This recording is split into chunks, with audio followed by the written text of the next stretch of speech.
Welcome, friends, to the 2023 Ford Maverick Lariat Tremor review. Let's first talk about what's new for 2023, and that's really only one thing, and that is this Tremor package. Costs about $3,500. It does come with a lot. For instance, you do get the updated exterior looks, the orange accents on the 17-inch wheels wrapped in the Falcon all-terrain tires. You get Tremor stitched onto the front seats here, and you also get underbody protection. You get the updated suspension with a 1-inch lift, along with an advanced four-wheel drive system with a twin clutch rear drive unit. You have a transmission cooler. You got some new modes that you can play with. I mean, there's a whole slew of things that you get with the Tremor package. But is it worth it? I'm going to answer more of that throughout the driving segment. But just so you know, that's everything that's new for 23. Now, for 2024, there aren't really any changes to the Maverick itself, but what they've done is the hybrid powertrain is no longer the base engine option. The new base engine is going to be this 2-liter turbocharged 4-cylinder engine. Before, this turbo engine used to be the optional engine, but now the hybrid is going to cost you an extra $1,500 if you want to get that in 2024. And mind you, this review is not going to be a super in-depth video because I've already done that with the 2022 first edition Lariat Maverick that I got. So you can check that video out after you're done watching this for more details regarding the Maverick. But in that video that I did last year, when I spec'd out a XLT hybrid Maverick, it came out to be around $28,000, $29,000 with destination. Now when you go on Ford's website, they only let you build a 2024 model, and that same hybrid XLT comes out to around $33,000. And that's really unfortunate because that was the model I used to recommend. Now you might be better off just saving the $1,500 and getting this turbo 4-cylinder, because this engine is a rocket, you know. Car and Driver, they tested this thing to do 60 in 5.9 seconds, and it's true, this thing is so effortless around town. I do like this engine, but the hybrid, you know, it was rated to get 40 in the city, 33 out on the highway. It was efficient. This 2-liter 4-cylinder, as quick as it might be, your MPG does drop considerably. You're now getting like 23 in the city, 30 on the highway, and it drops to 22 city, 29 highway when you go with the all-wheel drive. But one of the other benefits with this 2-liter turbo 4-cylinder is you can get the all-wheel drive. You can't get all-wheel drive with the hybrids. And it's a $2,200 option to get all-wheel drive on these Turbo 4s, so they're really taxing you here. You know, they advertise this really attractive starting price, which has gone up over the years. But once you spec these trucks out the way that you want it, you're paying well over 30 grand for it. Because I do recommend the XLT trim. You might as well get the 4-wheel drive if you're getting this engine. And I also recommend getting the XLT premium package along with Ford 360 co-pilot assist. And I'll talk more about value towards the end of this video, but for right now, let's go ahead and let's transition over into the driving segment.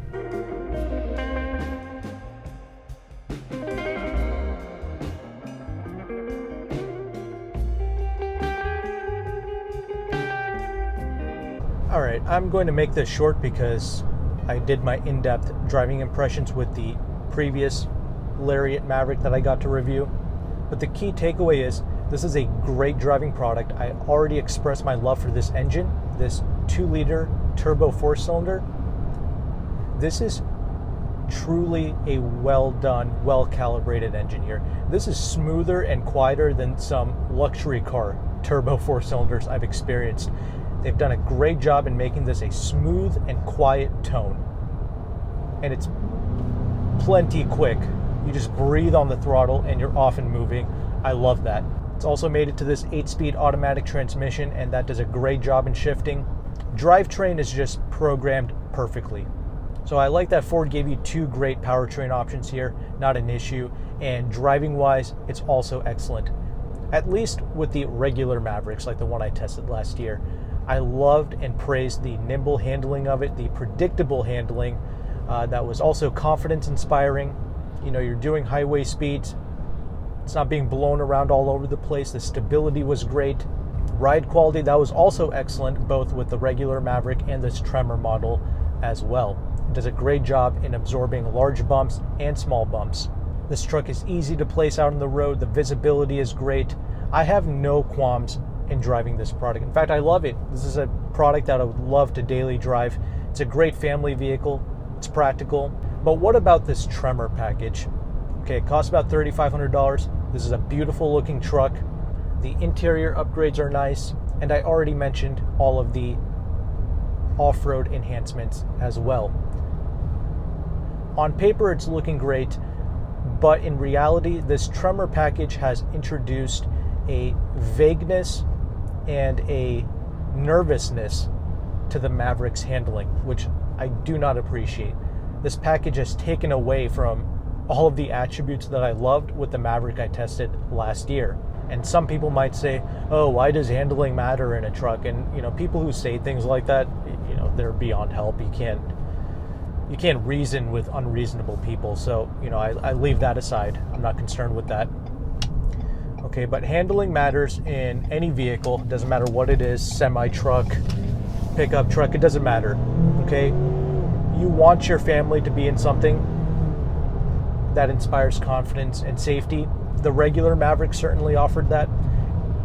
This Tremor package has added a lot more vagueness in the steering. When you're doing a little bit higher speeds, it just doesn't feel quite as planted as the regular Maverick models. Okay, it's not a complete deal breaker. If you've already purchased this truck, I'm not saying you made a horrible decision in life.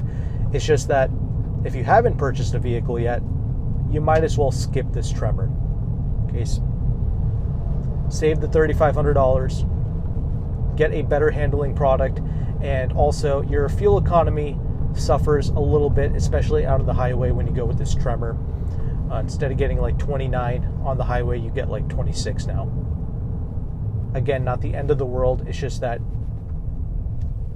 you're paying more money, and you're mostly just getting an aesthetic benefit.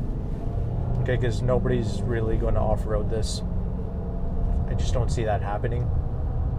And the way that you see it here with this Lariat, this is going to be around $41,000. You can also get this Tremor package with the XLT models, but again, save the $3,500. That's just my thoughts. Now, if you worship Ford and you worship the Maverick, go ahead, do you, get whatever you want. I'm speaking to a pragmatic family that has a budget in mind and they're trying to maximize their dollar. But I am pleased to tell you that this is a really refined truck. Even with this Tremor package, it hasn't taken away from the overall refinement and the quietness of it. Okay, with these all-terrain tires, even out on the highway, it's not making an absolute racket. The wind noise is really well contained. We don't even have double pane glass here, but this is still a quiet truck. So that's what I'm saying. I do love to daily drive this. I love the regular Mavericks, no problem. So with that established, let's go ahead and let's talk about the interior next.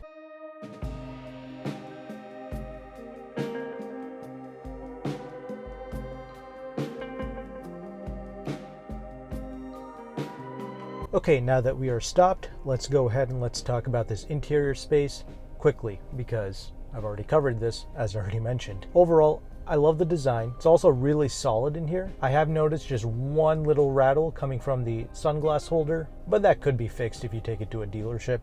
Aside from that, everything else feels great in here. You have a tiny little infotainment screen here, but it gets the job done, and it's really quick to respond. It doesn't look that fancy. You don't have wireless Apple CarPlay or Android Auto. You'll have to plug it in, but regardless, it gets the job done. And you do have separated climate control buttons, but everything is linked to the screen. The other thing, you have a small little cubby space here next to the infotainment. They could have just given all of the space to the infotainment screen, but whatever, not a big deal. Right underneath the screen, you have a volume and a tuning knob. along with the auto stop start button. But honestly, the auto stop start is so smooth in this, I don't mind leaving it on. In fact, that certainly helps with your city fuel economy. And around town, my fuel economy isn't terrible. I'm getting over 20 mpg with some aggressive driving. It's just on the highway that the Tremor package doesn't do so hot compared to the regular Maverick that sits a little bit lower.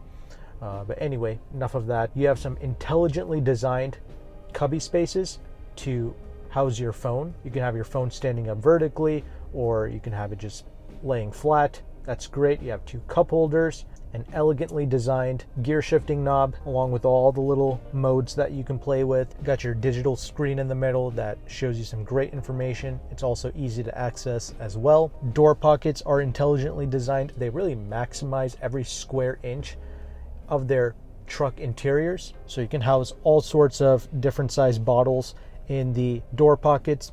And because this is the more fully loaded Lariat, you also have the B&O sound system. Honestly, it doesn't sound that great.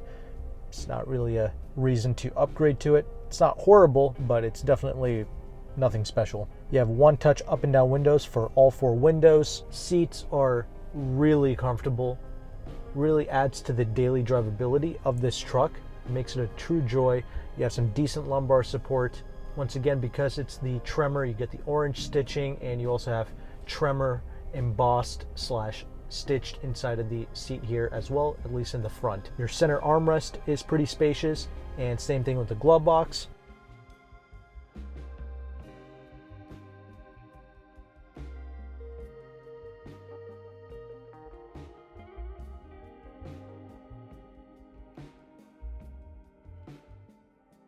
The rear seating space, it is good. You know, I am 5'11". Getting in and out of this truck is pretty easy, and I'm not stretching out back there by any means, but I can certainly fit.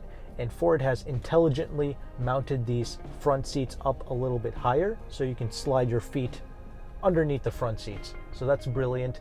You can also lift up the rear bench, and that has some storage space underneath the rear seats there. I will mention there is no sunroof, even with this fully loaded Lariat Tremor.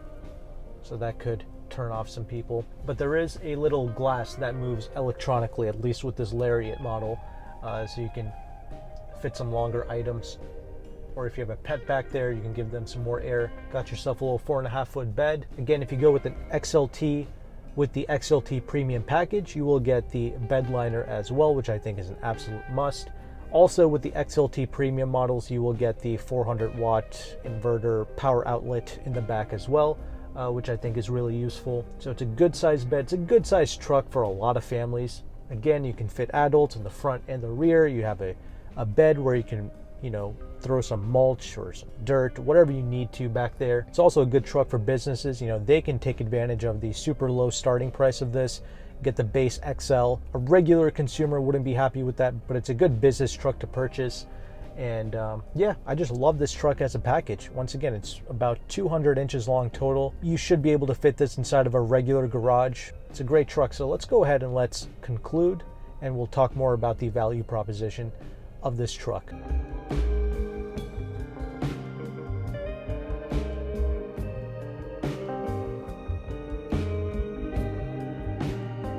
Okay, as you can see, I'm a huge fan of the Maverick.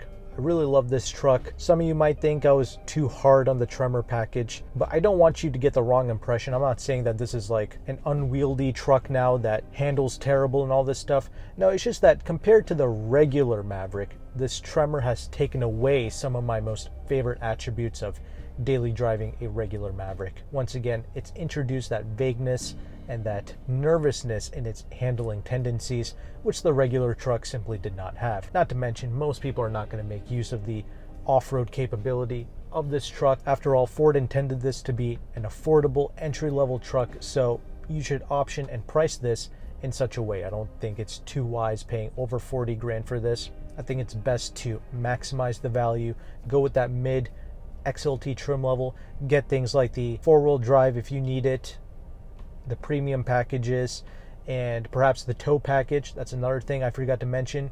To unlock the 4,000 pound towing capability of this truck, you do have to get this turbo 4-cylinder with the tow pack.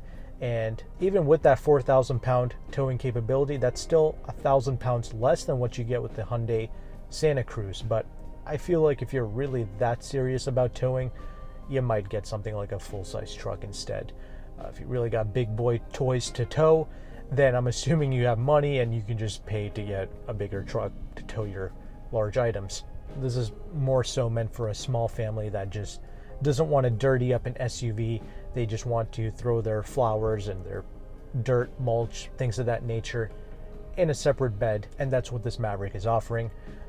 And you also get a decent amount of payload capacity as well, 1,500 pounds. So yeah, paying around 27 to 33 grand, I think that is the sweet spot for this truck. But here's the thing, now you have to play with the dealer games, all right? Because they came out with this attractively priced, great product, everyone is clamoring to get it. And Ford dealerships, from a lot of what I've heard, is a pain to deal with. You know, their dealerships, they act like these products are handmade by the cherubs in heaven, and you know, they just mark up everything. My advice to you is go on Car Gurus. You're gonna find that there's about 3,000 Mavericks available for sale, but over 2/3 of them, they don't have their pictures. Most of them are in transit units. They're not actually on the dealership lots. So what I would suggest is paying MSRP for this is the best case scenario. Don't really expect any discounts with this. If you really love this truck, reach out to your local dealerships and try to find the general manager's email on their dealership website and email them politely saying, hey, I see you have a Maverick in stock. Would you sell this to me at a 5% discount? And if they come back to you and they say, listen, we can't do a discount, but we will sell this truck to you at MSRP with no nonsense, no nitrogen fees or tint fees, then great. I think you just found yourself a great, honest Ford dealership to work with, and you should just go down there and buy the truck. Leasing is pretty much out of the question. I know leasing programs change every month, but as of right now in October 2023, the lease rate is around 8% interest. So that's not worth it. You're better off paying cash for this or financing this for like 36 months and paying this off as quickly as possible. But there are other things to consider, like the Lease Hacker Forum. It's a super powerful resource that a buyer can use. Whether you're leasing, financing, or paying cash, it doesn't really matter.